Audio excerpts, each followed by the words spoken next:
তুই ড্রেসটা পরে ছবি তুলে একটা ছবি ফেসবুকে পোস্ট করবি। তারপর দেখব পরিচিত মানুষের বাইরে কে তোর ছবিতে রিয়্যাক্ট দেয়, সেখান থেকে খুঁজে নিব মনে মনে কে তোকে পছন্দ করে আর কোন বড়লোক বাপের ছেলে এত দামি ড্রেস তোর জন্য পাঠায়। আমি পরবো না। চুপ। আমি যা বলছি তাই হবে। এ ব্যাপারে আমি আর কোনো কথা শুনবও না, মানবও না। কিরে, তোর আবার কি হলো? না, দেখছিলাম আবির ভাইয়ের স্টাইলে কথা বললে কেমন লাগে। রাখি এখন, টাটা। আচ্ছা, টাটা। আগামীকাল ঈদ। মেঘ এখনো অপেক্ষায় আছে আবির তাকে একটা ড্রেস গিফট করছে, আর সেটা মেঘ ঈদের দিন সকালে পরবে। অথচ আবির এখনো ড্রেস দিচ্ছে না। এদিকে দুপুর থেকে হালিমা খান মেঘদের পার্লারে যেতে বলছেন। মেহেদি দেওয়ার জন্য বুকিং দিয়ে রেখেছে আরও 1 মাস আগে, কিন্তু মেঘের পার্লারে যাওয়াতে মনোযোগ নেই। এক ফাঁকে মেঘ ছুটে গেল আবিরের রুমে। আবিরকে ডেকে বলল, আবির ভাই, আপনি আমায় মেহেদি দিয়ে দিবেন না? কেন? মেহেদি আর্টিস্ট কোথায়? আর্টিস্টের কাছে দিব না। আর্টিস্টের কাছে দিব না, আপনি রাতে দিয়ে দেবেন। আমি পারবো না। মিমকে নিয়ে তাড়াতাড়ি মেহেদি দিতে যা, ইফতারের আগে আগে চলে আসিস। মেঘ কাঁদো কাঁদো কণ্ঠে বলল, মাইশা আপুর বিয়েতে আপনি কত সুন্দর করে মেহেদি দিয়ে দিয়েছিলেন, আজকে একটু দিয়ে দিন না প্লিজ। আবির রাগান্বিত কণ্ঠে বলল, মেঘ, উল্টাপাল্টা বায়না ধরবি না, যা বলছি তা শুন। মেঘ মন খারাপ করে নিজের রুমে চলে গেছে। মেহেদি দিবে না বলার পরও বাড়ির সবাই জোর করে পার্লারে পাঠিয়েছে। সন্ধ্যার দিকে বাসায় ফিরে মেঘ দেখলো তার বিছানার উপর একটা শপিং ব্যাগ রাখা। শপিংয়ে 2টা ড্রেস, একটা হলুদ রঙের আর একটা গাঢ় নীল রঙের। 2টা ড্রেসই খুব সুন্দর, তবে মেঘের নীল ড্রেসটা বেশি পছন্দ হয়েছে। মেঘ ড্রেস দেখতে দেখতে আজান পড়ে গেছে। মেঘ দ্রুত ইফতার করতে চলে গেছে। ইফতার করে রুমে এসে নামাজ শেষে আবারও ড্রেসগুলো দেখছে। আবির ঈশান নামাজ পড়তে বের হতেই মেঘ আবিরের জন্য ডিজাইন করা 2টা পাঞ্জাবি আর টি শার্টগুলো আবিরের রুমে রেখে আসছে। তানভীরের রুমেও একটা পাঞ্জাবি আর একটা টি শার্ট রেখে আসছে। আবির কিছুক্ষণ পর রুমে এসে দেখলো পাঞ্জাবির ওপর ছোট একটা চিরকুট। হাতে নিতেই দেখলো এতে লেখা, আপনার স্পায়ার দেয়া প্রথম পাঞ্জাবি। ভালো লাগলে চোখ খুলে পড়বেন, ভালো না লাগলে চোখ বন্ধ করে পড়বেন, তবু পড়তেই হবে। সাথে আর একটা চিরকুটে লেখা, আপনি আমার কোমল মনে আপনি আমার কোমল মনে আঘাত দিয়েছেন, তাই আমি রাগ করেছি, খুব রাগ করেছি। সামান্য একটু মেহেদি দিয়ে দিলে আপনার খুব বেশি ক্ষতি হয়ে যেত। আপনি আমার মনে ছোট্ট ছোট্ট অভিযোগের সৃষ্টি, বিশালাকার পর্বত। আপনাকে ঘিরে আমার যত অভিযোগ ছিল সব ঈদের চাঁদের কাছে সঁপে দিয়েছি। তবুও দোয়া করি আপনি ভালো থাকুন, পৃথিবীর সব সুখ আপনাকে ঘিরেই থাকুক। ঈদ মোবারক। আবির চিরকুটটা পরে মুচকি হেসে বলল, পৃথিবীর সব সুখ যদি আমায় ঘিরে রাখে, তবে আমি সেই সুখের চাদর দিয়ে তোকে ঘিরে রাখবো। তোর মনের ঘরে চুল পরিবার অভিযোগ ঢোকারও রাস্তা দিব না। তোকে আমার ভালোবাসা দিয়ে ভরিয়ে রাখবো। একদিন কেন, সারা জীবন তোকে রাঙিয়ে রাখার দায়িত্ব আমি নেব ইনশাল্লাহ। মেঘ আজ তাড়াতাড়ি শুয়ে পড়েছে। অ্যালার্ম দিয়ে ঘুমিয়েছে। ঘুম ভাঙতেই তড়িঘড়ি করে উঠে শাওয়ার নিতে চলে গেছে। ফজরের নামাজ পড়ে ঘণ্টাখানেক কুরআন শরীফ পড়েছে। তারপর ব্যালকনিতে দাঁড়িয়ে আকাশের পানে তাকিয়ে আছে। কয়েক মুহূর্তের মধ্যে মেঘের 2 চোখ বেয়ে টুপ টুপ করে পানি পড়তে শুরু করেছে। দাদা দাদু সহ যত আত্মীয়রা মারা গেছেন তাদের কথা ভেবেই মেঘ কাঁদছে। নামাজ পড়েও তাদের দোয়া করেছে। ঘণ্টাখানেক নিশ্চুপ দাঁড়িয়ে থেকে মেঘ ওয়াশরুম থেকে হাত মুখ ধুয়ে রেডি হতে শুরু করলো। বিছানা ছাড়লো 8টায়। ড্রেস সবগুলোই সুন্দর, কিন্তু মেঘের নজর এক আবিরের ড্রেসেই আটকে গেছে। খুব ভেবে চিন্তে আবিরের দেওয়া নীল রঙের ড্রেসটাই পরেছে, সাথে নীল রঙের বড় বড় কানের দুল, হাতে নীল চুড়ি। শুরুতেই চুল শুকিয়ে স্ট্রেট করে নিয়েছিল। সেই চুলে মাঝখানে সিঁথি করে 2 পাশে 2টা কাঁকড়া ব্যান্ড দিয়ে ডিজাইন করে চুল বেঁধেছে। পেছন থেকে সব চুল ছাড়া, তবে স্ট্রেট করার জন্য খুব সুন্দর লাগছে। মুখে হালকা মেকআপ করে ঠোঁটে গোলাপি রঙের লিপস্টিক লাগিয়েছে। সাজা শেষে রুম থেকে বেরিয়ে এদিক সেদিক উকি দিচ্ছে। কোথাও কেউ নেই। আবিরের রুমেও দেখে এসেছে আবির নেই। হঠাৎ বড় আব্বুকে নামাজ থেকে ফিরতে দেখে মেঘ দৌড়ে নিজের রুমে চলে গেছে, আর আবিরের ওপরে আসার অপেক্ষা করছে। কিছুক্ষণ পর আবির ওপরে আসা মাত্রই মেঘ রুম থেকে বেরিয়ে সোজা আবিরের সামনে গিয়ে বসে পড়েছে। মেঘের এমন কাণ্ডে আবির কিছুটা ভড়কে গেছে। সঙ্গে সঙ্গে 2 পা পিছিয়ে দাঁড়ালো। মেঘ ওপরে তাকিয়ে 2 হাতে আবিরের 2 পা স্পর্শ করলো। ততক্ষণে আবির নিচু হয়ে মেঘের দুকাত আলতোভাবে হাত রেখে বলল, সালাম করতে হবে না, ওঠেন। মেঘ সালাম করে ঠোঁটে প্রশান্তির হাসি নিয়ে উঠে দাঁড়ালো। আবিরের পরনে মেঘের দেওয়া সাদা পাঞ্জাবি, তা দেখে মেঘের ওষ্ঠযুগল আরও বেশি প্রশস্ত হলো। মেঘের কল্পনায় আবির ভাইকে যতটা সুন্দর লেগেছিল, বাস্তবে তার থেকে বহুগুণ বেশি সুন্দর লাগছে। আবিরও নির্বাক হয়ে মেঘকে দেখছে। নীল রং আবিরের খুব প্রিয়, তবে সচরাচর নীল রঙের কিছু আবির কিনে না, কারণ প্রিয় মানুষকে প্রিয় রঙের ড্রেসে দেখলে মুগ্ধতায় চোখ সরাতে পারবে না ভেবেই এই রঙটাকে এড়িয়ে যায়। তবে দোকানে নীল রঙের জামাটা দেখে এত পছন্দ হয়েছিল যে না কিনে থাকতেই পারেনি। অকস্মাৎ আবির ভ্রু নাচিয়ে প্রশ্ন করলো, সালামি লাগবে? মেঘ মুচকি হেসে বলল, আগে দোয়া করবেন, তারপর সালামি দিবেন। আবির মেঘের মাথায় হাত রেখে সুমধুর কণ্ঠে বলল, দোয়া করি জীবনে অনেক বড় হ, সব সময় হাসি খুশি থাক। মেঘ নাক সিটকিয়ে বলল, এসব দোয়া তো সবাই করে, আপনি বরং ইউনিক দোয়া করুন। দোয়াও আবার ইউনিক হয়? হ্যাঁ হয়। আবির মাথা থেকে হাত নামিয়ে দু হাতে মেঘের দুই গালে আলতোভাবে হাত রাখলো। জিভ দিয়ে ঠোঁট ভিজিয়ে স্নিগ্ধ শীতল কণ্ঠে বলল, আমি দোয়া করি তোর মনের সব ইচ্ছে পূরণ হোক, ছোট থেকে বড়, ইনফ্যাক্ট যেগুলো তুই মনে মনে ভাবিস কিংবা ঘুমের ঘরে স্বপ্নে বা কল্পনায় দেখিস, সেই সব ইচ্ছাও পূরণ হোক। তুই যা চাস, যাকে চাস, ঠিক যেভাবে চাস সেভাবেই যেন পেয়ে যাস। তোর আকাশ জুড়ে ভালোবাসার বৃষ্টি হোক, যেই বৃষ্টি তোর মনে জমে থাকা অভিযোগ অভিমানগুলোকে ধুয়ে মুছে বিলীন করে দিবে। সেই সঙ্গে আগামী দিনগুলোতেও তোর মন ভালো থাকবে। প্রয়োজনে বৃষ্টির ফোঁটার সাথে সাথে দুটো হাঁসের বাচ্চাও আসুক, যেগুলো তোকে সারাদিন হাসাবে। মহিলা হাঁসটার নাম হবে মেঘ, পুরুষ হাঁসের নাম যা খুশি রেখে দিস। তারপর তাদের একটা সংসার হবে, পরে ডিম হবে, বাচ্চা দিবে। আরো বলবো? মেঘ ঠোঁট উল্টিয়ে বলল, এটা আপনার ইউনিক দোয়া? তো কি দোয়া চাস বল? থাক, দোয়া করতে হবে না, সালামি দেন। কত লাগবে, 2 টাকা নাকি 5 টাকা? আপনার যত ইচ্ছে দেন, সালামি চাইতে নেই। আবির পকেট থেকে একটা নতুন 500 টাকার বান্ডেল বের করে দিল। মেঘ অবাক চোখে তাকিয়ে প্রশ্ন করল, এত টাকা নিয়ে কি করব? তোর বোধ শক্তি হওয়ার পর প্রথমবার সালামি দিচ্ছি, কম কেন দিব? মেঘ আবিরের দিকে তাকিয়ে তপ্ত স্বরে বলল, ধন্যবাদ। সালামি দিলে আবার ধন্যবাদও দিস? সালামির জন্য ধন্যবাদ দেইনি, পাঞ্জাবির জন্য দিয়েছি। ও আচ্ছা, তাহলে আপনাকেও ধন্যবাদ জামাটা পরার জন্য। মেঘ রুমে যেতে যেতে হঠাৎ বলে উঠল, আমি কিন্তু পুরুষ হাঁসের নাম ফিক্সড করে ফেলেছি। আবির মুচকি হেসে বলল, আমি জানি। আবির নিজের রুমে চলে যাচ্ছে। মেঘ নিজের রুমে এসে টাকাগুলো ড্রয়ারে রেখে ড্রেসিং টেবিলের সামনে দাঁড়িয়ে ভাবছে, পুরুষ হাঁসটা আবির আর মহিলা হাঁসটা মেঘ। একদিন তাদের বিয়ে হবে, তাদের সাজানো ছোট্ট একটা সংসার হবে, তারপর তাদের ঘর আলো করে একটা রাজকন্যা না হয় রাজপুত্র আসবে। উফ, বলেই মেঘ লজ্জায় দুহাতে নিজের মুখ ঢেকে ফেলেছে। ব্লাশ দেওয়া গাল দুটো যতটা লাল হয়েছিল, এইসব কথা ভেবে দুগাল 3 গুণ বেশি লাল হয়ে গেছে। কিছুক্ষণ পরে মেঘ স্বাভাবিক হয়ে নিচে নামলো।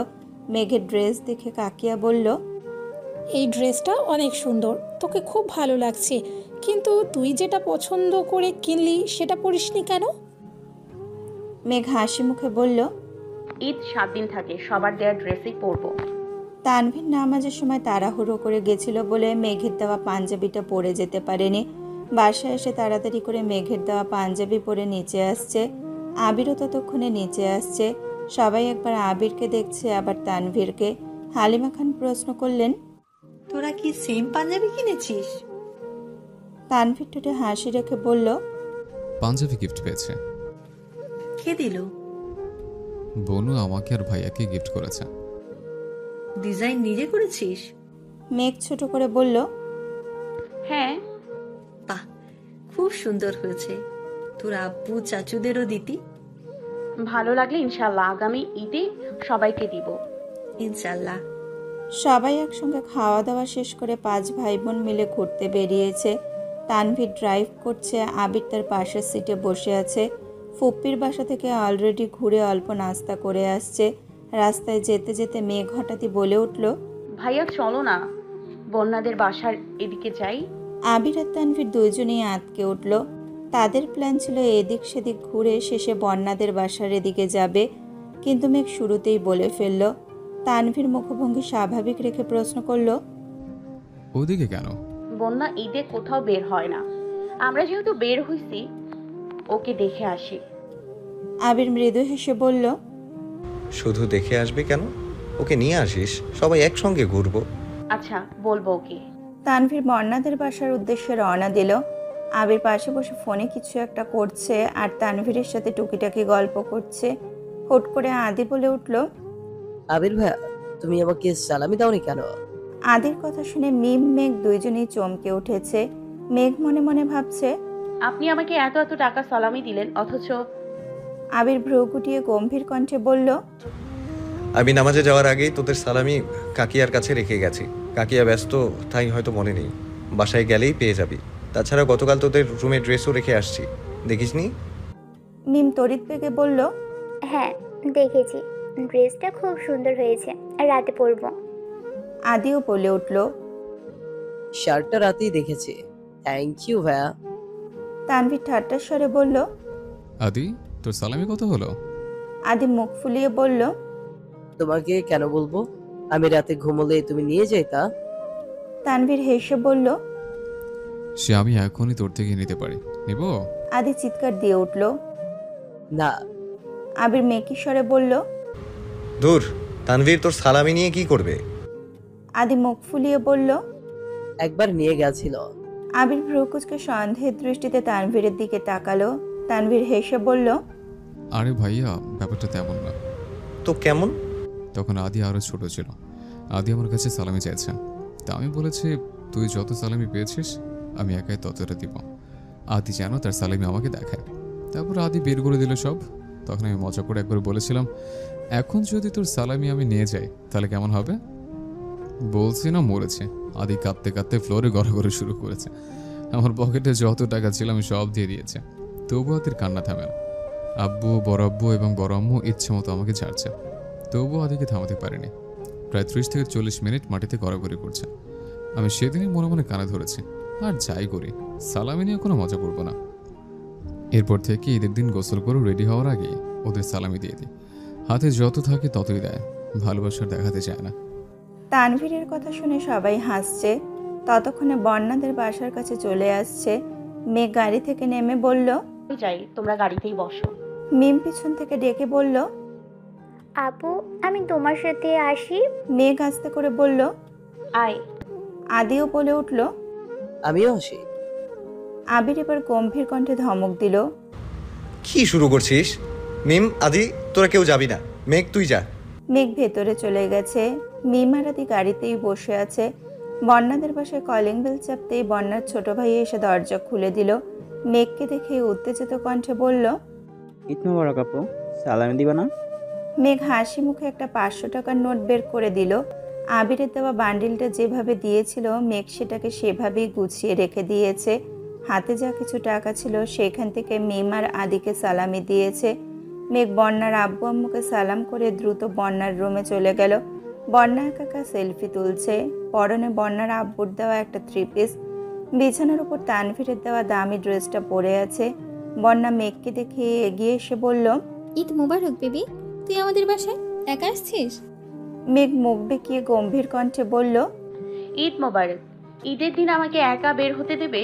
তোর মনে হয় আবির ভাই, ভাইয়া, মিম, যদি আবির ভাই, ভাইয়া, মিম, আদি সবাই আসছে, ওরা নিচে গাড়িতে। ওনাদের ভিতরে নিয়ে আসিস নি কেন? চল ওনাদের ডেকে নিয়ে আসি। ওনাদের আসতে হবে না, তুই রেডি হ, তোকে নিয়ে ঘুরতে যাব। আমি তোর ভাইয়ের সাথে কোথাও যাব না, সরি। মেঘ রাগী ভাব নিয়ে বলল, কেন? আমার ভাইরা কি বাঘ নাকি ভাল্লুক যে তোকে খেয়ে ফেলবে? চল, আর ওই ড্রেসটা পরে যাবি, আমি তোকে সুন্দর করে ছবি তুলে দিব, তারপর যা বলছিলাম তাই করব। বন্যা কপাল কুটিয়ে বলল, ড্রেসের মালিককে খোঁজার আমার কোনো ইচ্ছে নেই, ড্রেস এমনিই পরে থাকো। এখন নিচে চল, ওনাদের ডেকে নিয়ে আসি। আম্মু আব্বু শুনলে বকা দেবে। চল। ওনাদের ডাকতে পারি, তবে একটা শর্তে। তুই যদি বলিস তুই আমাদের সাথে ঘুরতে যাবি, তবেই ওনাদের ডাকবো। আর ঘুরতে গেলে অবশ্যই এই ড্রেসটা পরে যেতে হবে। আমি এই ড্রেস পরতে পারবো না। তাহলে আমিও চলে যাচ্ছি। যাওয়ার সময় কাঁদতে কাঁদতে আঙ্কেল আন্টিকে বিচার দিয়ে যাব যে তুই আমার সাথে খুব বাজে আচরণ করেছিস আর তোদের বাসায় আসতে নিষেধ করেছিস। বন্যা মেঘের হাত ধরে আটকে দিল, গম্ভীর কণ্ঠে বলল। এই ঢঙ্গি মেয়ে, আমি তোকে কখন কি বললাম? মেঘ দাঁত কিলিয়ে হেসে বলল। তুই বলিসনি, তবে আমি ঠিকই বলবো। আমি ভাইয়াদের বলে তোদের বাসা পর্যন্ত নিয়ে আসলাম আর তুই আমাদের সাথে যেতে রাজি হচ্ছিস না। তুই এত নিষ্ঠুর বন্যা। হয়েছে হয়েছে, আর ঢং করতে হবে না, আমি যাব। শান্তি, এখন চল ওনাদের নিয়ে আসি। মেঘ হাসি মুখে বলল। তোকে যেতে হবে না, তুই ওই ড্রেসটা পরে তাড়াতাড়ি রেডি হ, আমি নিয়ে আসছি ওনাদের। মেঘ চলচলতি নেমে আসলো। মেঘের ভাই বোন বাহিরে আছে শুনে বন্যার ছোট ভাই ওদের এগিয়ে আনতে গেল। মিমাদি দ্রুত বেরিয়ে গেছে। তানভীর গরুভার কণ্ঠে বলল। ও রেডি হয়ে চলে আসলেই তো হতো, আমাদের ভিতরে যাওয়ার কি দরকার ছিল? আবির দরজা খুলতে খুলতে বলল। তোর একমাত্র শালা তোকে নিতে আসছে, যাবি না? শ্বশুর শাশুড়িকে সালাম করতে হবে না? তানভীর দুর্বল কণ্ঠে বলে উঠল। ওদের বাসায় যেতে আমার অস্বস্তি লাগে। শ্বশুর বাড়িতে গেলে সব ছেলেদেরই এমন লাগে, এসব কোনো বিষয় না, চল। মেঘ নিমরা অনেকটা সামনে চলে গেছে। আবির আর তানভীর পেছনে বিড়বিড় করতে করতে যাচ্ছে। বাসায় ঢুকেই সবাই বন্যার আব্বু আম্মুকে সালাম করলো। বন্যার বড় আপু টুকিটাকি কথা বলে সবাই খাবার টেবিলে বসতে বলল। মেঘ বারবার বলে দিয়েছে যেন অল্প করে নাস্তা দেওয়া হয়, কারণ কিছুক্ষণ আগে ফুপ্পিদের বাসা থেকে খেয়ে আসছে তারা। সবার নাস্তা প্রায় শেষ দিকে, এমন সময় বন্যা রেডি হয়ে ওপর থেকে নামছে। তানভীরের দেওয়া খয়েরি রঙের ড্রেসটাতে বন্যাকে অসম্ভব সুন্দর লাগছে। সাথে হিজাব পরেছে, হাতে সিম্পল একটা পার্স, ঠোঁটে লাল লিপস্টিক আর মুখে হালকা মেকআপে বন্যাকে আজ অপরূপা লাগছে। হঠাৎ বন্যাকে নামতে দেখে তানভীরের গলায় খাবার আটকে গেছে। বিস্ময় সমেত তাকিয়ে আছে বন্যার দিকে, ঢোক গিলতে পারছে না। তানভীরের অবস্থা বুঝতে পেরে আবির তাড়াতাড়ি এক গ্লাস পানি এগিয়ে দিল। তানভীরের হৃদস্পন্দন বাহির থেকে শোনা যাচ্ছে। পানি খেয়ে সেই যে মাথা নিচু করেছে, একবারের জন্য তাকায়নি। বন্যা নিচে এসে সবার উদ্দেশ্যে ঈদ মোবারক বলল। মিম মেঘ আদি একসঙ্গে ঈদ মোবারক বলল। তানভীর কোনো রকমের প্লেটের নাস্তা শেষ করেই উঠে পড়েছে। এর মধ্যে সবার খাওয়া প্রায় শেষ। বন্যার আব্বু আম্মুর থেকে বিদায় নিয়ে সবাই বেরিয়ে পড়েছে। আসার সময় ওনারা সবাইকে সালামিও দিয়ে দিয়েছে। আবির ইশারা দিতেই তানভীর বন্যার ছোট ভাইকে সালামি দিতে গেল, কিন্তু সে কিছুতেই নেবে না। মেঘের সাথে সে যতটা ফ্রি, তানভীরের সাথে তেমন না, তাই সে নিতে চাচ্ছে না।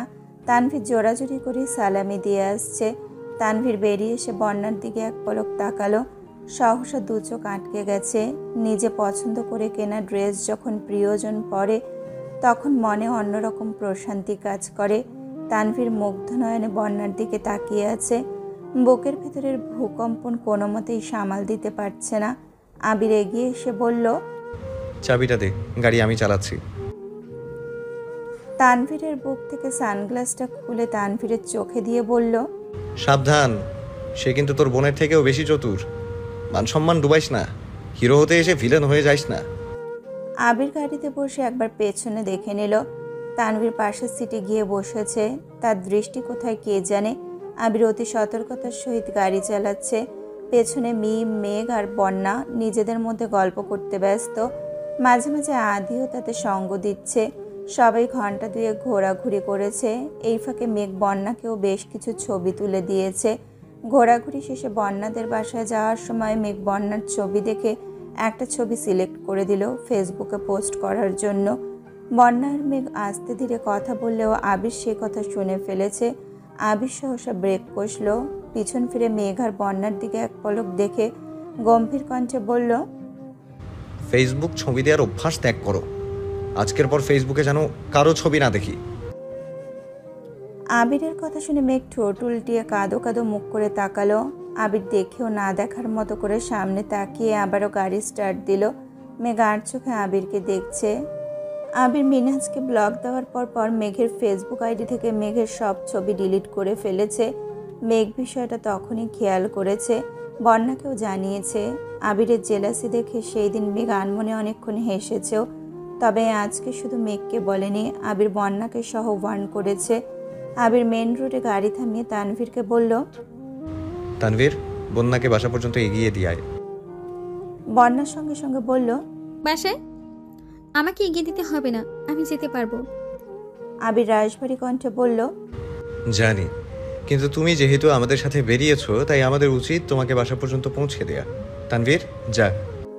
বন্যা আর কথা বাড়ালো না, সবার থেকে বিদায় নিয়ে নেমে গেল। গলির রাস্তায় তানভীর আর বন্যা হাঁটছে। তানভীর শান্ত স্বরে বলল, ঈদ মুবারক। ঈদ মুবারক। কারো মুখে কোনো কথা নেই। বাসার কাছাকাছি আসতেই তানভীর পকেট থেকে টাকা বের করে বন্যার দিকে এগিয়ে বলল, এটা তোমার সালামি, নাও। আমার সালামি লাগবে না ভাইয়া। ভাইয়া ডাক শুনেই তানভীর কপাল গুটিয়ে সূক্ষ্ম নেত্রে তাকিয়ে শক্ত কণ্ঠে বলল, ভাইয়া ডাকছে। আর সালামি নিব না? মেঘ মিমা আমার এত সুন্দর করে ডাকে না। তানভীর বিরক্ত ভরা কণ্ঠে কথা বলায় বন্যা থতমত খেলো। কিছু বলার আগেই তানভীর আবার জিজ্ঞেস করলো, নিবে কিনা? বন্যা চুপচাপ সালামি নিয়ে তানভীরের দিকে তাকিয়ে মৃদু স্বরে বলল, সালামি নিলে সালাম করতে হয়, আপনাকে সালাম করি। বন্যা একটু নিচু হতেই তানভীর এক লাফে কয়েক হাত পিছিয়ে গেল। তৎক্ষণাৎ রাগী স্বরে বলল, একদম না। তানভীরের এমন কাণ্ডে বন্যা ভ্যাবাচাকা খেলো। খানিক বাদে বন্যা হাসতে হাসতে এক পা এগোতেই তানভীর গাড়ির দিকে ছুটল। বন্যা দাঁড়িয়ে থেকে একা একাই কিছুক্ষণ হাসলো, তারপর বাসার দিকে চলে গেছে। তানভীরকে দৌড়ে আসতে দেখে আবির গম্ভীর কণ্ঠে জিজ্ঞেস করলো, কি হয়েছে তোর? কিছু না। বাসা পর্যন্ত দিয়ে এসেছিস? না। আবির মেঘের দিকে তাকিয়ে বলল, কল দিয়ে জিজ্ঞেস কর বাসায় পৌঁছেছে কি না। মেঘ বন্যাকে কল দিতেই বন্যা সালামি আর সালামের ঘটনা বলল। মেঘ হাসতে হাসতে ফোন কেটে দিয়েছে। তানভীরের স্বভাবই এমন, সালামি দেওয়া দায়িত্ব, তাই সকালবেলায় ছোটদের সালামি দিয়ে দেয়। তবে কেউ তাকে সালাম করতে আসলেই সে ছুটে পালায়। আগে প্রায় সব সময় মেঘ সালাম করার জন্য তানভীরের পিছু পিছু সারা বাড়ি ছুটত, কিন্তু এখন আর তা করে না। বন্যা জানতো না, কিন্তু তানভীরের এক্সপ্রেশন দেখে সে না হেসে থাকতে পারেনি। মেঘ কল কেটে হাসতে হাসতে বলল, বাসায় পৌঁছেছে। হাসছিস কেন? এমনি। তানভীর মনে মনে বিড়বিড় করে বলল, এই কথাটা বোনেকে বলে দিতে হয়? আবারও আওড়ালো।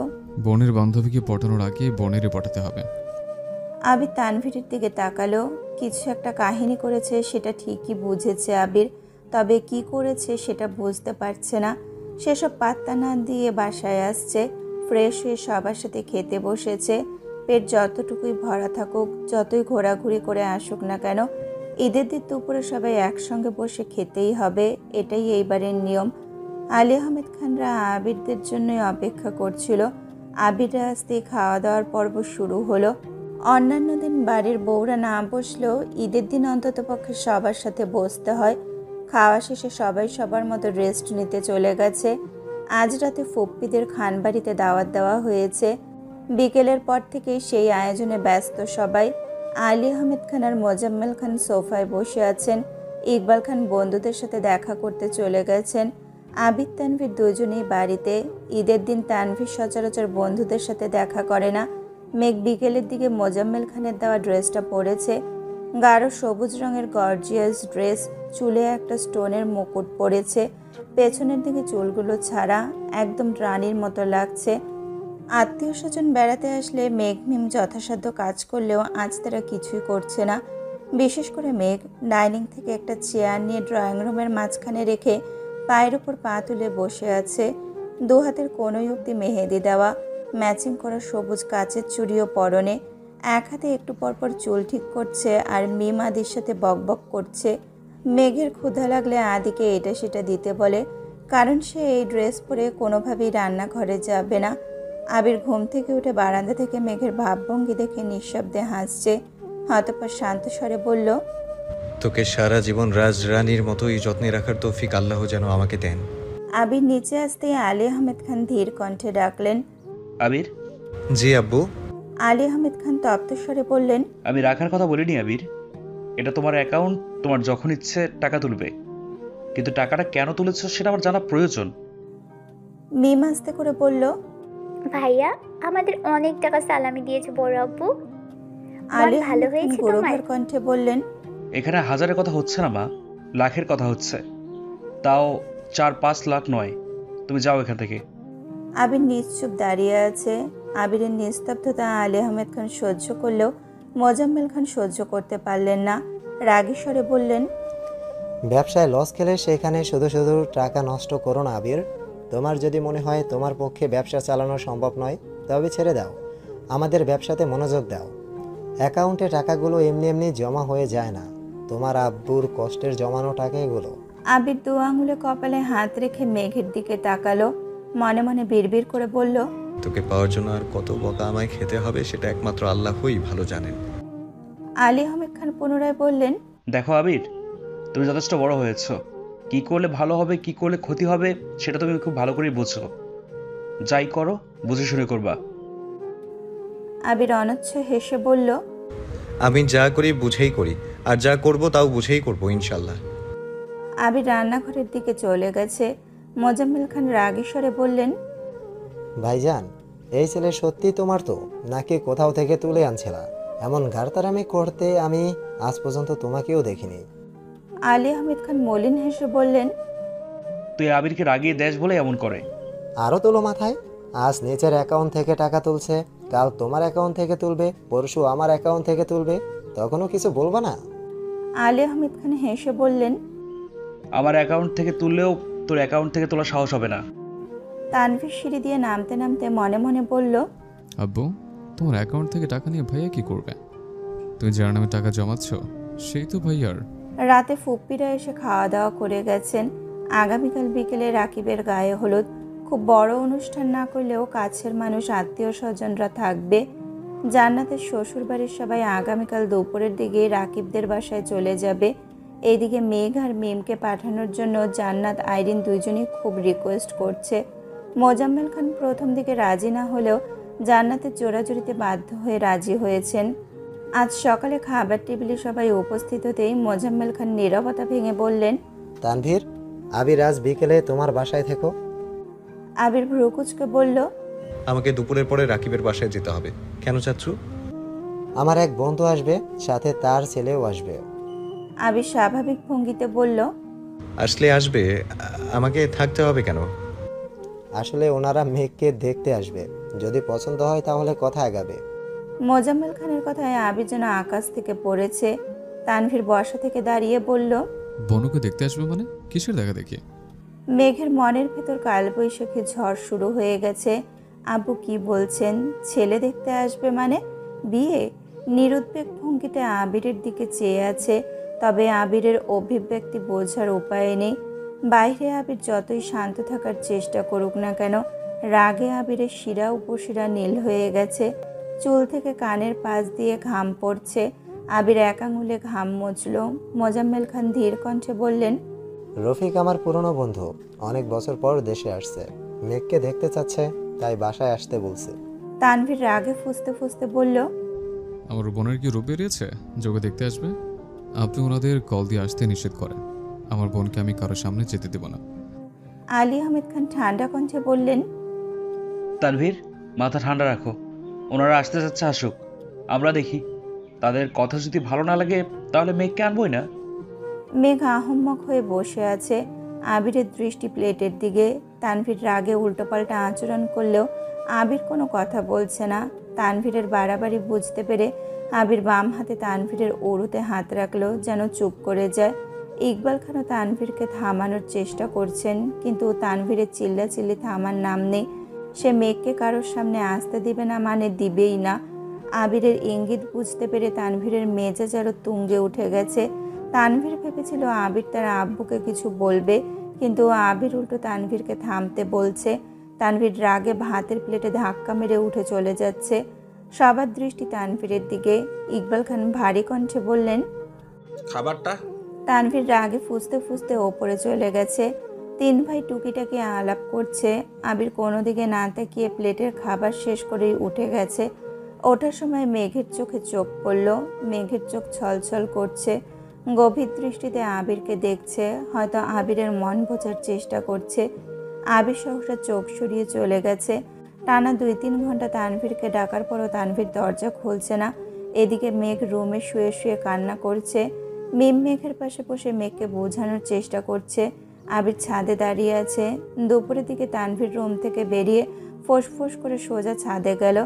তানভীরকে দেখে দেখে এই আবির নিঃশব্দে হেসে এগিয়ে আসলো। আবিরের হাসি দেখে তানভীর রাগে কটকট করে বলল, তুমি আমার বোনকে বিয়ে করবা নাকি করবা না? আবির তানভীরকে আলতোভাবে জড়িয়ে ধরে পিঠে আস্তে করে চাপড় মেরে বলল, এত মাথা গরম করলে কিভাবে হবে ভাই? তুই তো জানিস তোর বোনকে ছাড়া আমি চোখে ঝাপসা দেখি। আব্বু, এসব কি শুরু করেছো? তুমি কিছু বলনি? তোর বাপের চোখে আমি বহু বছরের জেলখানার আসামি। আমি যাই বলতে যাব উনি তার উল্টো মিনিং বের করবেন। তার থেকে চুপ থাকাই শ্রেয়। তার মানে বিকেলে তার বোনকে দেখতে আসবে? আবির ঠোঁট বেঁকিয়ে হেসে বলল, বাসায় কে আসলো কে গেল তাতে আমার মাথা ব্যথা নেই, তবে আমার সম্পত্তির দিকে নজর দিতে গেলে আগে আমার সাথে তাকে বসতে হবে। তানভীর ভ্রু কুঁচকে তাকিয়ে আছে। আবির পকেট থেকে ফোন বের করে তানভীরকে একটা ছবি দেখালো। তানভীর ছবি দেখে মুচকি হেসে বলল, শাবাশ, তুমি আমার বোনের যোগ্য পাত্র। আবির মেকি স্বরে বলল, তোর বোনকে বলিস যেন সাজুগুজু করে থাকে। কার জন্য? আমার জন্য। তানভীর ভ্রু কুঁচকে বলল, ঠিক আছে বললো। এখন ফ্রেশ হয়ে তাড়াতাড়ি নিচে আসো, নাটক দেখতে হবে। তুই যা, আমি আসছি। আবির আর তানভীর আজ সারাদিন বাসায়। তানভীর সোফায় বসে ফোনে গেম খেলছে। মেঘকে তানভীর সাজার জন্য বলেছে। মেঘ সাজা তো দূর, চুল এলোমেলো করে পাগলের মতো রুমে শুয়ে আছে। আবিরের ওপর রাগে মেঘের গা জ্বলছে। কিছুক্ষণের মধ্যে আবিরও নিচে আসলো। দুই ভাই পাঞ্জাবি পরে একেবারে পরিপাটি হয়ে বসেছে। তানভীরের দেখা দেখি আবিরও ফোনে গেম খেলায় মনোযোগ দিল। মোজাম্মেল খান রুম থেকে বের হতেই তানভীর জিজ্ঞেস করলো, আপনার মেহমান কখন আসবে? আমরা কতক্ষণ যাবত অপেক্ষা করছি। মোজাম্মেল খান চোখ সরু করে দুজনকে দেখলো। হালিমা খানের দিকে তাকিয়ে চোখের ইশারায় কিছু জানতে চাইলো, কিন্তু উনিও ঠিক বুঝতে পারছে না কিছু। ইকবাল খান এসে আবিরের পাশে বসলেন। এর মধ্যে আলী আহমেদ খান রেডি হয়ে রুম থেকে বেরিয়ে জিজ্ঞেস করলেন, ওনারা এখন আসলো না? সবাই টেনশন করছে। এদিকে আবির তানভীরের মনোযোগ ফোনে। মালিহা খান আবিরদের কাছে এগিয়ে এসে রাগী স্বরে বললেন, কোথায় এগিয়ে গিয়ে তাদের নিয়ে আসবি, তা না করে তোরা ঘরে বসে খেলছিস? আবির উদাসীন কণ্ঠে জিজ্ঞেস করলো, আমরা ওনাদের জন্য ঠিক কোথায় গিয়ে অপেক্ষা করবো আম্মু? মোজাম্মেল খান রাশভারী কণ্ঠে বললেন, যেতে হবে না কোথাও, আমি আগে কল দিয়ে দেখি। তানভীর ভাব নিয়ে বলল, ঠিক আছে। মোজাম্মেল খান পরপর 3 বার কল দেওয়ার পর রিসিভ হলো। মোজাম্মেল খান মিষ্টি করে হেসে জিজ্ঞেস করলেন, তোমরা কখন আসবা? আমরা তোমাদের জন্য অপেক্ষা করছি। আমরা আজ আসতে পারবো না বন্ধু, জরুরি কাজে আটকে গেছি। কবে আসবা তাহলে? বলতে পারছি না, খুব শীঘ্রই আমেরিকা ফিরতে হবে আমাদের। তোমার সাথে পরে কথা হবে, আল্লাহ হাফেজ। কল কাটতেই তানভীর আবিরের দিকে তাকিয়ে মৃদু হাসলো। আবিরের ওষ্ঠদ্বয় কিছুটা প্রশস্ত হলো। সহসা আবির স্বাভাবিক ভঙ্গিতে জিজ্ঞেস করলো, ওনাদের আনতে কোথায় যেতে হবে? মোজাম্মেল খান সন্দেহের দৃষ্টিতে আবির আর তানভীরের দিকে তাকিয়ে আছে। তাদের ব্যবহার খুব অদ্ভুত। ওইদিকে রফিক সাহেবরাও আসবেন না। মোজাম্মেল খান কিছুক্ষণ ভেবে গুরুভার কণ্ঠে বললেন, তোমরা যে যার কাজে যেতে পারো। তানভীর সোফা থেকে উঠতে উঠতে মিমকে বলল, মিম, বোনকে বল তাড়াতাড়ি রেডি হতে, আর তুইও তাড়াতাড়ি রেডি হয়ে নে, রাকিব ভাইয়ের গায়ে হলুদে যেতে হবে। আলী আহমেদ খান আস্তে করে বললেন, রাতে থাকার দরকার নেই, প্রোগ্রাম শেষ হলে বাসায় চলে এসো। আবির কিছুক্ষণ আগে বেরিয়েছে। প্রয়োজনীয় কিছু জিনিস কিনে রাস্তায় অপেক্ষা করছিল। তানভীর রাস্তা থেকে আবিরকে নিয়ে গেছে। পেছনে মিম আর মেঘ বসা। মেঘ চোখ বন্ধ করে বসে আছে। আব্বুর প্রতি যতটা না রাগ উঠেছিল তার থেকে কয়েক গুণ বেশি রাগ আবিরের ওপর। মেঘ নিজেকে নিজে প্রশ্ন করলো, আবির ভাই কি সত্যি আমাকে ভালোবাসেন? রাকিবের বাসায় আসতেই রাকিব সূক্ষ্ম নেত্রে আবিরের দিকে তাকিয়ে আছে।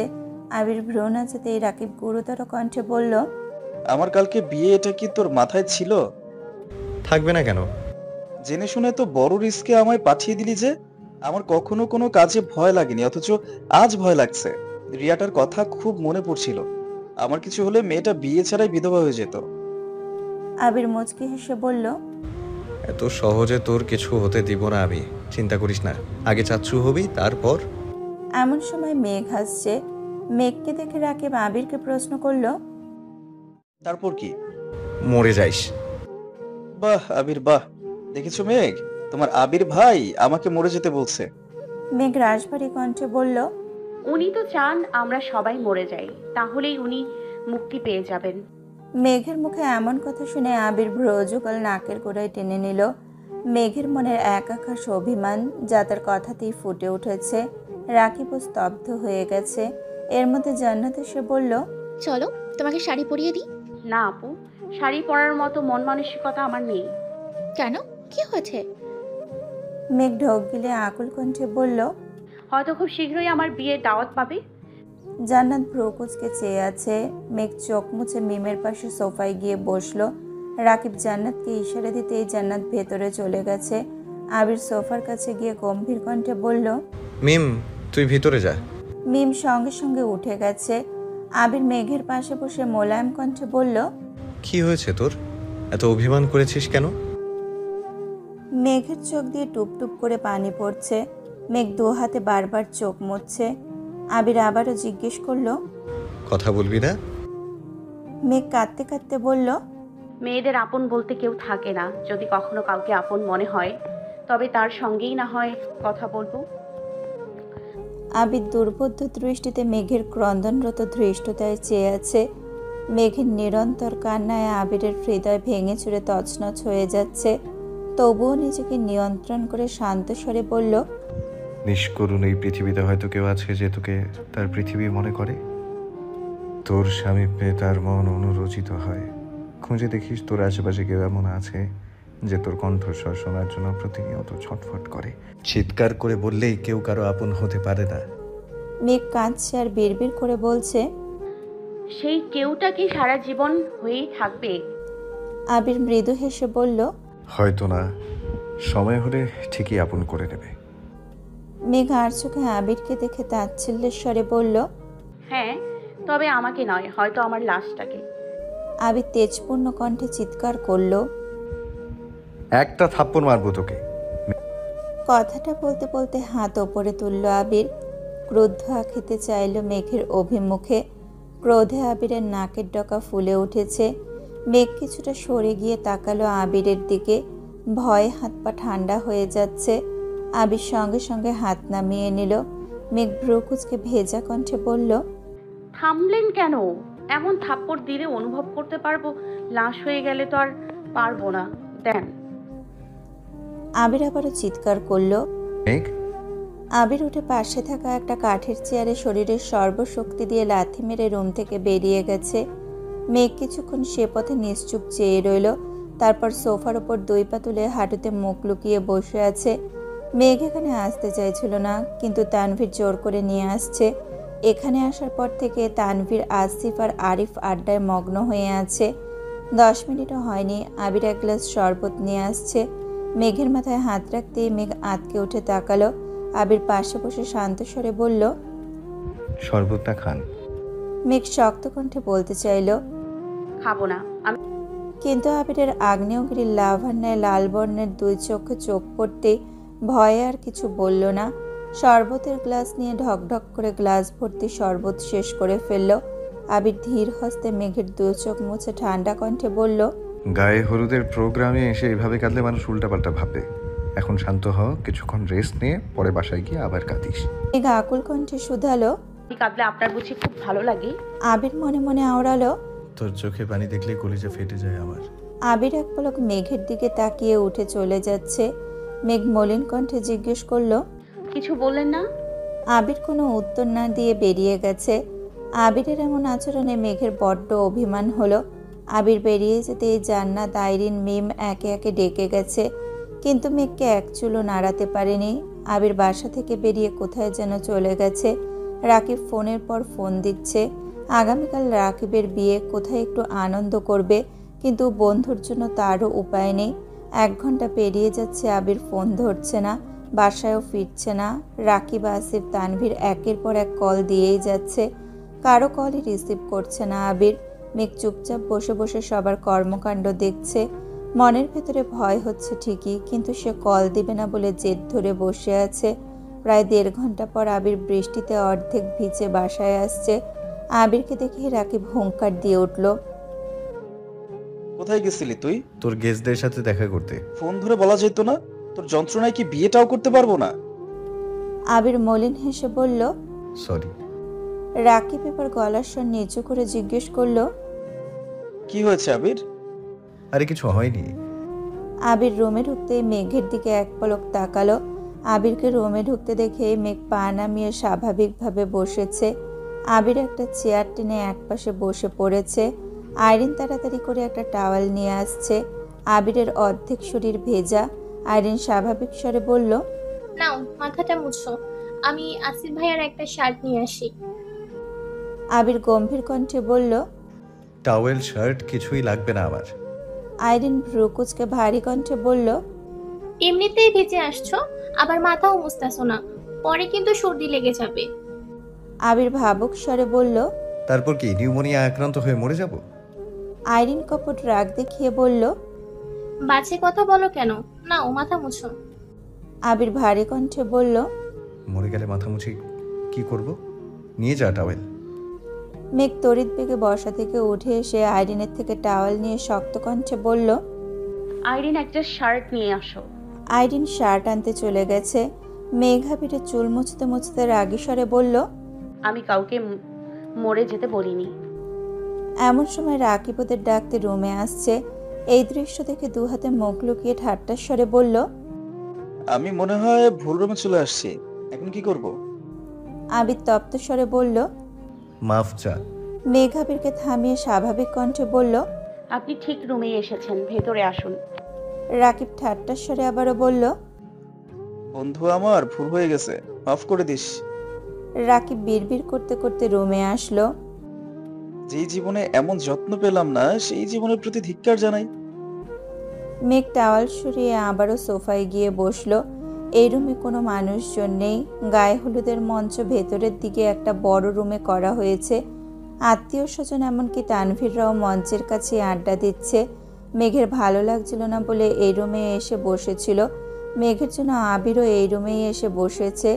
রাকিব মঞ্চে যায়, আবার একটু পর পর আবির মেঘকে নিতে আসে। আইরিন আসিফের একটা শার্ট মেঘকে দিয়ে চলে গেছে। মেঘ শার্টে গিয়ে দিয়ে স্বাভাবিক কণ্ঠে বলল, এটা পরে আসুন। শার্ট পরে কি হবে? মরে গেলে তো লাশ হয়েই যাব।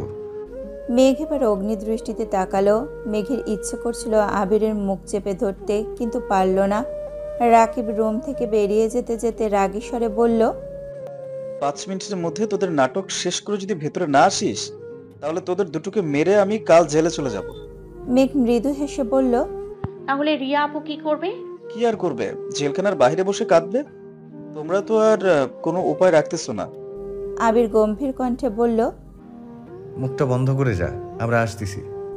আবির পাঞ্জাবি খুলে সেকেন্ডের মধ্যে শার্ট পরে ফেলেছে। মেঘ আবিরের ভেজা পাঞ্জাবি হাতে নিয়ে কপাল গুটিয়ে প্রশ্ন করল, আপনি কোথায় গিয়েছিলেন আর এত ভিজলেন কিভাবে? আবির সরু নেত্র তাকিয়ে মৃদু হেসে বলল, তোর না হওয়া শ্বশুর আর তার ছেলেটাকে দেখতে গেছিলাম। আবির রুম থেকে বেরিয়ে যাচ্ছে। মেঘ নিঃশব্দে হেসে প্রশ্ন করল, পছন্দ হয়েছে? আবির ঘাড় ঘুরিয়ে চাপা স্বরে বলল, খুব। মেঘ মিটিমিটি হাসছে। এতক্ষণ যাবৎ মনের কোণে জমে থাকা অভিমানগুলো মুহূর্তেই গায়েব হয়ে গেছে। বিকেলে মেহমান না আসার কারণটা মেঘ এখন খুব ভালোভাবেই বুঝতে পেরেছে। চোখ মুখ মুছে ঠোঁটে প্রশান্তির হাসি নিয়ে মঞ্চে গেল। মিম মেঘকে দেখে জিজ্ঞেস করল, এখন কিভাবে ভালো হলো? মেঘ মিমের কানের কাছে বিড়বিড় করে বলল, আমাকে আজ যাদের দেখতে আসার কথা ছিল আবির ভাই, তাদের। মিম আতঙ্কিত কণ্ঠে শুধালো, কি করেছে? মেঘ মেকি স্বরে বলল, তেমন কিছু না, তুই বুঝবি না। মেঘকে হাসি খুশি দেখে সবাই স্বস্তির নিঃশ্বাস ফেলেছে। ফুপ্পি আগেও কয়েকবার মেঘের কাছে যেতে চেয়েছিল, কিন্তু জান্নাত যেতে দেয়নি। কারণ ফুপ্পি মেঘকে বোঝাতে গেলে দেখা যাবে দুইজনেই কেঁদে একাকার অবস্থা করে ফেলবে। ছেলের শ্বশুরবাড়িতে এসে শাশুড়ি কাঁদছে, বিষয়টা আত্মীয়রা ভালো চোখে নেবে না। তাই জান্নাত ওনাকে মেঘের কাছে যেতে দেননি। প্রায় 2-3 ঘন্টা গায়ে হলুদের প্রোগ্রাম চলেছে। বাইরে ঝুম বৃষ্টি হচ্ছে, সাথে বজ্রপাত। আলী আহমেদ খান আবিরকে কল দিলেন। আবির রিসিভ করে বলল, হ্যাঁ বউ বলো। কি করছো? এখন খাবো, খেয়ে বের হব। আলী আহমেদ খান ঠান্ডা কণ্ঠে বললেন, যদি থাকার সমস্যা না থাকে তাহলে আজ রাতটা ওখানে থাকো। দিনের অবস্থা খুবই খারাপ, কখন কোন অঘটন ঘটে বলা যায় না। আজ আসার দরকার নেই। আচ্ছা ঠিক আছে। আবির সবাইকে জানিয়ে দিয়েছে। গভীর রাতে সবাই একসঙ্গে খেতে বসেছে। মেঘের প্রচণ্ড মাথা ব্যথা করছে। সারাদিন যাবৎ কাঁদতে কাঁদতে এখন মাথা ব্যথায় চোখ মেলতে পারছে না, খেতেও ইচ্ছে করছে না। আবিরের জোড়াজুড়িতে কোনো রকমে অল্প খাবার খেয়ে ওষুধ খেয়ে ঘুমিয়ে পড়েছে। মেঘ, মাইরিন সবাই এক রুমে শুয়েছে। মাঝরাতে কারো কান্নার শব্দে হঠাৎ করে মেঘের ঘুম ভেঙে গেছে। একে অপরিচিত জায়গা, আশেপাশে সব অন্ধকার, কান্নার শব্দ ধীরে ধীরে বাড়ছে। মনে হচ্ছে কোনো ছেলে কাঁদছে। মেঘের মনে আতঙ্ক আর কৌতূহল দুইটাই বাসা বেঁধেছে। ধীরে ধীরে শোয়া থেকে ফ্লোরে পা রাখতে কোনো মানুষের পায়ে পা লাগলো। অমনি মেঘ লাফ দিয়ে উঠল। তারপর মনে পড়ল রাকিব ভাইয়ার 2-3টা কাজিন রাতে এই রুমে এসে শুয়েছিল। মেঘ ভয়ে ভয়ে রুম থেকে বের হলো। 2টা রুম পরেই একটা রুমে আলো জ্বলছে, সেটা সোফার রুম, আর সেই রুম থেকেই কান্নার শব্দ আসছে। মেঘ বুক ফুলিয়ে শ্বাস ছেড়ে নিজেকে ধাতস্থ করে পা বাড়ালো সেই রুমের উদ্দেশ্যে। যত এগিয়ে যাচ্ছে পুরুষালী কণ্ঠের কান্নার শব্দ তত বেশি তীব্র হচ্ছে। আশেপাশে 2-1জনের চাপা স্বর ভেসে আসছে। মেঘ রুমের দরজায় দাঁড়াতেই চমকে উঠল। ফুপ্পি সোফায় বসে আছেন। আবির ফ্লোরে হাঁটু গেড়ে বসে ফুপ্পির উড়োতে মাথা রেখে হাউমাউ করে কাঁদছে। আবিরের এক পাশে তানভীর, অন্য পাশে আসিফ ফ্লোরে বসে আবিরকে শান্ত করার চেষ্টা করছে। ফুপ্পি আবিরের মাথায় হাত বুলিয়ে দিচ্ছে, আর আবির অঝরে কাঁদছে। জান্নাত আসিফের পাশে সোফায় বসা। হঠাৎ দরজায় মেঘকে দাঁড়ানো দেখে জান্নাত হিমশীতল কণ্ঠে ডাকলো, মেঘ, তুমি এখানে? মেঘের দৃষ্টি আবিরের পানে। মেঘের বুকের ভেতরটা ছলাৎ ছলাৎ করছে। আবির ভাইকে এমনভাবে কাঁদতে দেখে কাদম্বিনীর দম বন্ধ হয়ে আসছে, হৃদস্পন্দন থেমে গেছে। জান্নাতের মুখে মেঘের নাম শুনে আবির সহ সবাই আঁতকে উঠল। মেঘ রুমে ঢুকতে ঢুকতে আর্তনাদ করে উঠল। কি হয়েছে ওনার? আবির চোখ মুছে সঙ্গে সঙ্গে রুম থেকে বেরিয়ে গেছে। আবিরের পেছন পেছন তানভীরও বেরিয়েছে। মেঘ আবারও জিজ্ঞেস করলো, আবির ভাইয়ের কি হয়েছে ফুপি? উনি কাঁদছিলেন কেন? ফুপ্পিও ভেতর ভেতর কাঁদছেন। আসিফ স্বাভাবিক কণ্ঠে বলল, তেমন কিছু হয়নি, এমনি খারাপ লাগছিল। তোমার না মাথা ব্যথা, যাও ঘুমাও গিয়ে। মেঘ একবার ফুপ্পিকে দেখছে, আবার আসিফ ভাইয়াকে দেখছে, আবার জান্নাত আপুকে দেখছে। আসিফ আবারও বলল, ঘুমাতে যাও মেঘ। জান্নাতের চোখে চোখ পড়তেই সেও ইশারা দিল। মেঘ আবারও এসে রুমে শুয়েছে, কিন্তু কোনোভাবেই ঘুম আসছে না। চোখের সামনে বারবার আবিরের কান্নারত মুখমণ্ডল ভেসে উঠছে। মনের আকাশ আমাবস্যা নেয় ঘুটঘুটে অন্ধকার হয়ে গেছে। কোথাও এক বিন্দু আলোর ছিটে ফোটাও নেই। আবির কেন কাঁদছিল, কি হয়েছে কিছুই বুঝতে পারছে না। বুকের ভেতর ভীষণ রকমের যন্ত্রণা হচ্ছে। রুমে অফুরন্ত বাতাস থাকা সত্ত্বেও মেঘ বুক ভরে নিঃশ্বাস নিতে পারছে না।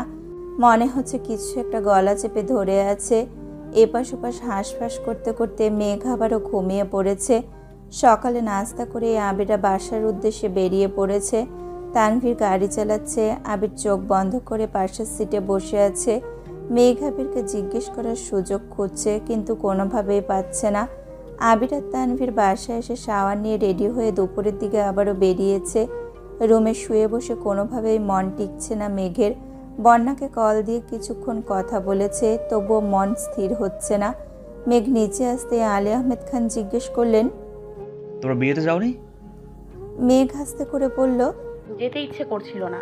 শরীর খারাপ? না। আলী আহমেদ খান মেঘকে খানিক দেখে মোলায়েম কণ্ঠে বলল, কি নিয়ে এত দুশ্চিন্তা করো? মেঘ মৃদু হেসে বলল, দুশ্চিন্তা করি না বড় আব্বু। আলী আহমেদ খান ধীর কণ্ঠে বলল, আম্মু, এক কাপ চা করে দিতে পারবে? এক্ষুনি নিয়ে আসছি। আমি চিনি কম খাই। মেঘ মলিন হেসে বলল, জানি বড় আব্বু। মেঘ কিছুক্ষণের মধ্যে এক কাপ চা নিয়ে আসছে। আলী আহমেদ খান এক চুমুক চা খেয়ে হেসে বললেন, মাশাআল্লাহ, চাটা খুব ভালো হয়েছে। মেঘ মাথা নিচু করে বিড়বিড় করে বলল, চা ভালো না লাগলে সত্যি কথা বলতে পারেন, আমি কিছু মনে করব না। বসো। মেঘ চুপচাপ পাশের সোফায় মাথা নিচু করে বসেছে। আলী আহমেদ খান ভারী কণ্ঠে বলে উঠলেন, শোনো, কোনো কিছু ভালো না লাগলে আমি যেমন সরাসরি বলতে পারি, তেমন ভালো হলে প্রশংসা করতে পারি। চাটা সত্যিই ভালো হয়েছে।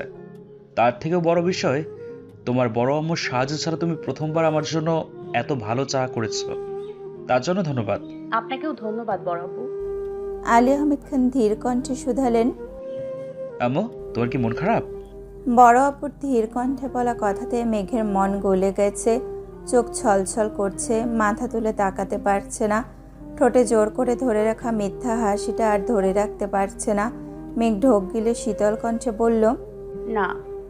মেঘ আর বসে থাকতে পারল না, চিবুক নামিয়ে সিঁড়ি দিয়ে উঠে নিজের রুমে চলে গেছে। গত রাত থেকে অস্থির হয়ে থাকা মনটা ক্ষণে ক্ষণে কেঁপে উঠছে। আবির আর তানভীর বেশ রাত করেই বাসায় ফিরেছে, ততক্ষণে সবাই গভীর ঘুমে আচ্ছন্ন। আবির সকালে উঠেই কোথায় বেরিয়েছে। আজ আবিরদের বাসার সবার দাওয়াত। মেঘ যেতে না চাইলেও সবার জোরাজুরিতে বাধ্য হয়ে যাচ্ছে। মেঘ দূর থেকে রিয়া আপুকে দেখছে। মেয়েটাকে জান্নাত আপুর বিয়েতে দেখেছিল, তখন সে রাকিব ভাইয়ের প্রেমিকা ছিল, আজ সে বউ বেশে বসে আছে। মেঘ মনে মনে আওড়ালো, পূর্ণতা পাওয়া ভালোবাসাগুলো একটু বেশি সুন্দর। রাকিব ভাইয়ার 7 বছরের ভালোবাসা আজ পূর্ণতা পেয়েছে। কত ঝড় ঝাপটা পেরিয়ে ওনারা এক হতে পেরেছেন, এটা শুধু ওনারাই জানেন। আমি তো এক বছরের পরিশ্রান্ত হয়ে গেছি। 7 বছর ধৈর্য রাখা আমার পক্ষে অসম্ভব। রাকিব ভাইয়া আর রিয়া আপু আপনাদের ভালোবাসা আজীবন বেঁচে থাকুক। হঠাৎ মেঘের নজর পড়ল রিয়া হাতের ইশারায় মেঘকে ডাকছে। মেঘ সহসা এগিয়ে গেল। রিয়া বসা থেকে উঠে মেঘকে জড়িয়ে ধরল। আকস্মিক ঘটনায় মেঘ বেশ আশ্চর্য হলো। রিয়া শান্ত স্বরে বলল, মেঘ কপালে ভাঁজ ফেলে জিজ্ঞেস করল, ওনার ধন্যবাদ আমাকে কেন দিচ্ছেন? রিয়া মৃদু হেসে বলল। রিয়া অপ্রতিভ কণ্ঠে আবারও শুধালো। মেঘ সঙ্গে সঙ্গে চোখ গোল করে তাকালো। বুকের ভেতরের ক্রোধটা দীর্ঘ নিঃশ্বাস হয়ে বেরিয়ে আসলো। ক্রোধিত কণ্ঠে বলল, না। রিয়া মেঘের তুগালে হাত রেখে মোলায়েম কণ্ঠে জানতে চাইল। মেঘের বুকের ভেতরটা মোচড় দিয়ে উঠেছে, দুচোখ ছলছল করছে। মেঘ সঙ্গে সঙ্গে চোখ নামিয়ে নিয়েছে। রিয়া ঠোঁটে হাসি রেখে জিজ্ঞেস করলো। রিয়া ঢোক গিলে নিজেকে সংযত করে বলল। মেঘ হুট করে প্রশ্ন করে বসলো, আপু আবির ভাইয়া কোথায় জানেন? ওনার কি হয়েছে বলতে পারবেন? কি বিষয়? মেঘ কপাল গুটালো। এমন সময় রাকিব এসে বলল, কি ব্যাপার? আমার অবর্তমানে আমাকে নিয়ে কি আলোচনা চলছে? রিয়া ঠাট্টার স্বরে বলল। রাকিব সহাস্যে বলল, আমাকে নিয়ে আলোচনা না করলে কি হবে? আমার বন্ধুকে নিয়ে ঠিকই করেছো, বলো করনি? রিয়া ভেঙচি কেটে বলল, আমার বন্ধু সেলিব্রিটি হলে তার বেস্ট ফ্রেন্ড হিসেবে আমিও সেলিব্রিটি, আজ এই মুহূর্ত থেকে। মেঘ তাদের খুনসুটি দেখছে আর হাসছে। রাকিব হঠাৎ মেঘের দিকে তাকিয়ে বলল, এই মেঘ, তুমি তো কিছুই খেলে না, তাড়াতাড়ি খেতে যাও। আবির তোমার জন্য না খেয়ে উপরে অপেক্ষা করছে। মেঘ উদ্বিগ্ন কণ্ঠে জিজ্ঞেস করলো, আবির ভাই কখন আসছেন? অনেকক্ষণ। মেঘ দ্রুত ছুটেছে। রিয়া রাকিবের দিকে তাকিয়ে প্রশ্ন করলো, আরে মাত্রই আসছে। আবিরের প্রতি মেঘের এই উদ্গ্রীবটা দেখতে খুব ভালো লাগে। আবির বলতেই মেয়েটা অজ্ঞান। রিয়া ফোঁস করে শ্বাস ছেড়ে গম্ভীর কণ্ঠে বলল, মেঘের 1 বছরের ভালোবাসা দেখি তুমি হতাশ, অথচ আবির কতগুলো বছর ধরে নিজের সাথে নিজের লড়াই করে চলছে সে বেলায়। মেঘকে ছুটতে দেখে আবির কপাল গুটিয়ে ধীর কণ্ঠে জিজ্ঞেস করলো, এভাবে ছুটছিস কেন? আপনি কোথায় ছিলেন? একটু কাঁদছিল, খাসনি শুনলাম। কেন, খিদে পাইনি? না। আবির কপট দুষ্টুমির স্বরে বলল, পেটের 3 ভাগ যদি রাগ জেদ আর অভিমানে ভরে থাকে, বাকি 1 ভাগে তো পানিই থাকে, তাহলে আর খিদা লাগবে কেন?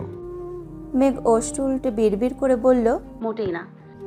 সবাই খেয়েছে, তুই খাসনি কেন? আপনি আসছিলেন না তাই। কল দিয়ে বলেছিলি একবার? মেঘ চোখ পিটপিট করে তাকালো, ধীর কণ্ঠে বলল, মনে ছিল না।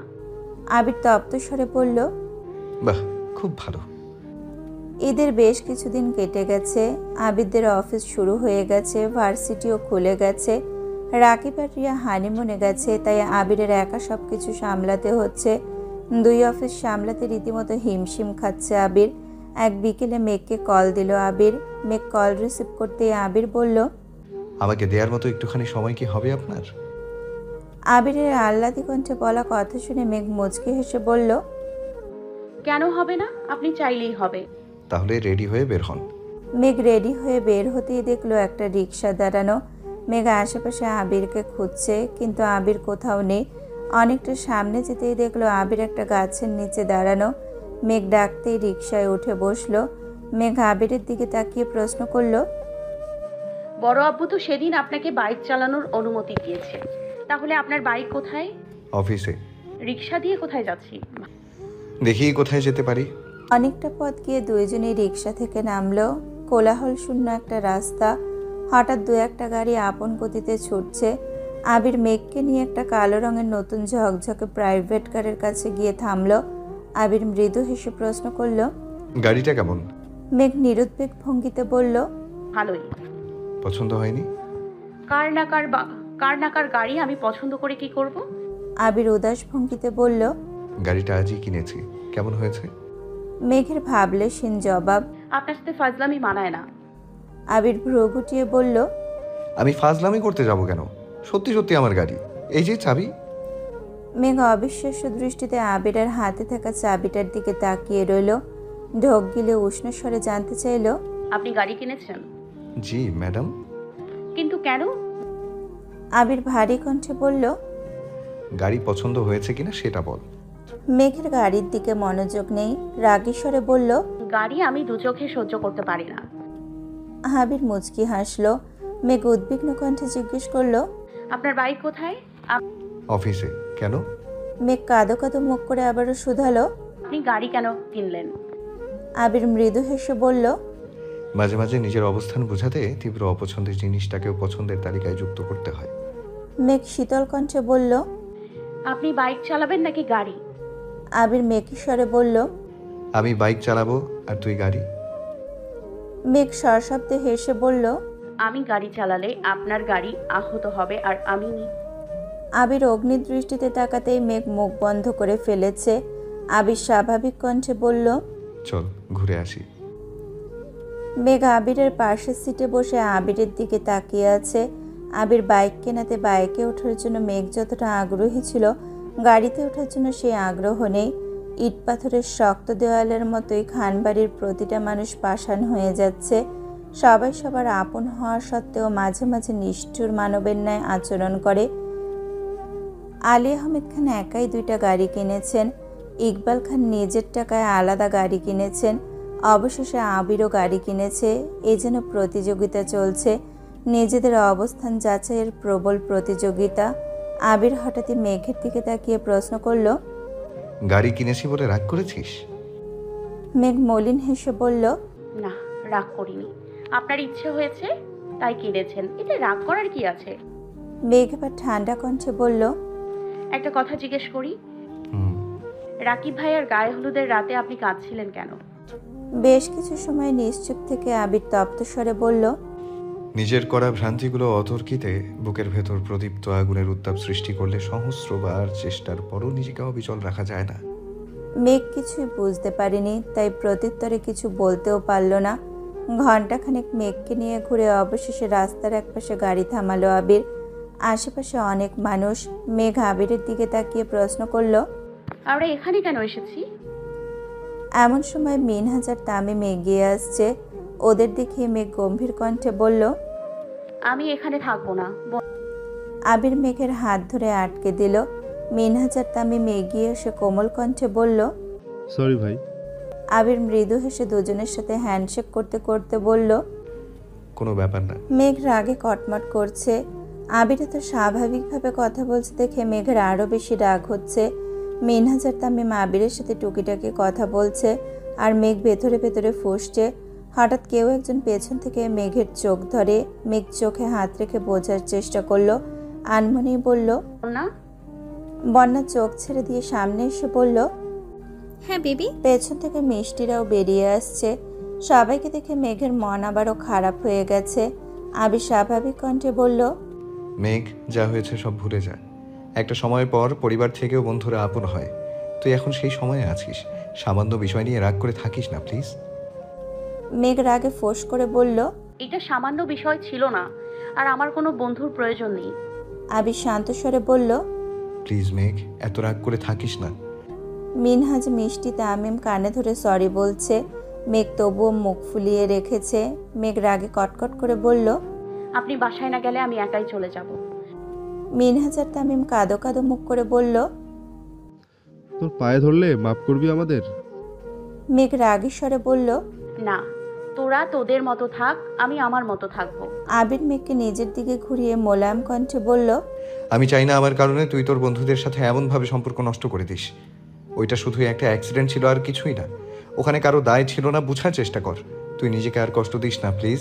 আমি পারবো না, আমি ভুল করেছি। আমি আমার ভুলের শাস্তি হিসেবে নিজেকে একা করেছি, আমি একাই থাকবো।